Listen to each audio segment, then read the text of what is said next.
નમસ્કાર, YNN ન્યૂઝમાં આપનું સ્વાગત છે। સમાચારમાં વાત કરીએ તો આગામી 11મી મેના રોજ સરદાર ભવન ધામના ઉદ્ઘાટન પ્રસંગે દેશના વડાપ્રધાન નરેન્દ્ર મોદી વડોદરા ખાતે પધારનારા છે। ત્યારે દિવાળીપુરા નવીન કલેક્ટર કચેરી ખાતે અગત્યની બેઠકનું આયોજન કરવામાં આવ્યું હતું।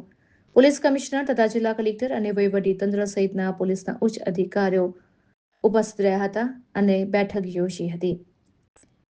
વડાપ્રધાનના આગમનને લઈને સુરક્ષા વ્યવસ્થાને વધુ સઘન બનાવવા માટેના પ્રયાસો શહેર પોલીસ દ્વારા હાથ ધરવામાં આવી રહ્યા છે।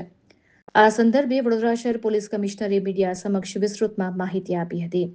રિપોર્ટર રાહુલ રાજપૂત, વડોદરા।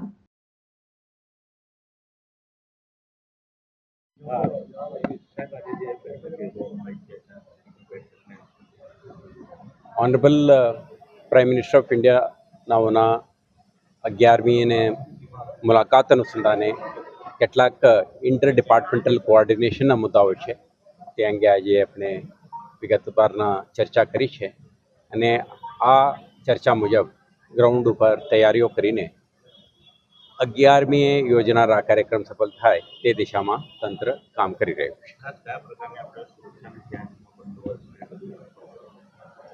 સુરક્ષા સાથે સાથે જે અન્ય વિભાગો ખાસ કરીને જીએસઆરટીસી, વિટકોસ, રેવન્યુ, વીએમસી એમના સાથે આપણા vehicle movement, traffic management, parking વગેરે અંગે પણ આપણે ચર્ચા કરવાના હતા। આજે આ અંગે કરી છે અને અન્ય વિગતવાર જે સુરક્ષા સંબંધિત પ્રશ્નો છે બપોરે તમને સ્થળ ઉપર બતાવીશું। Subscribe now and press the bell icon. Never miss an update.